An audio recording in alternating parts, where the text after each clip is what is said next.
محترم حضرات، السلام علیکم ورحمۃ اللہ تعالی وبرکاتہ۔ نحمدہ ونصلی ونسلم علی رسولہ الکریم۔ سوال ہے کہ حضرت جبرائیل علیہ السلام نے سب سے پہلے اذان کہاں پڑھی اور سب سے پہلے اذان کس مسجد میں پڑھی؟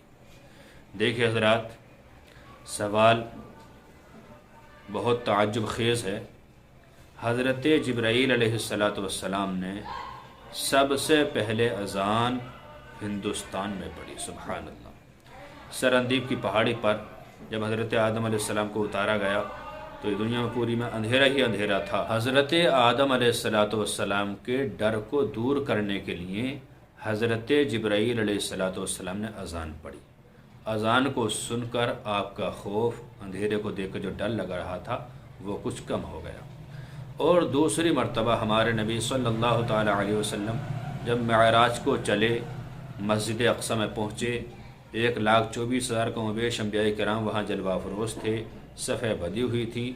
حضرت جبرائیل نے اس وقت سب سے پہلے مسجد اقصی میں اذان پڑھی۔ مسجد کے اعتبار سے مسجد اقصی میں اذان پڑھی اور آقا علیہ السلام کا ہاتھ پکڑ کے آگے بڑھایا کہ آپ نماز پڑھائیے، اور حضور صلی اللہ تعالی علیہ وسلم نے 2 رکعت نماز پڑھائی۔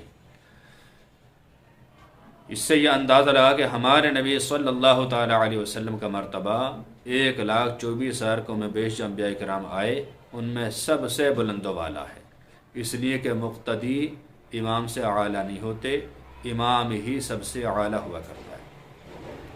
تو امید ہے کہ یہ مسئلہ بآسانی آپ سمجھ گئے ہوں گے۔ حضرت جبرائیل علیہ السلام نے کہاں اذان پڑھی اور کس کیفیت میں اذان پڑھی، کیا ضرورت پڑی آپ کو اذان پڑھنے کی۔ اللہ تعالیٰ سے دعا ہے کہ اللہ تعالیٰ ہمیں نماز پڑھنے کا شوق عطا فرمائے۔ السلام علیکم ورحمۃ اللہ، واللہ تعالی عالم بالصواب۔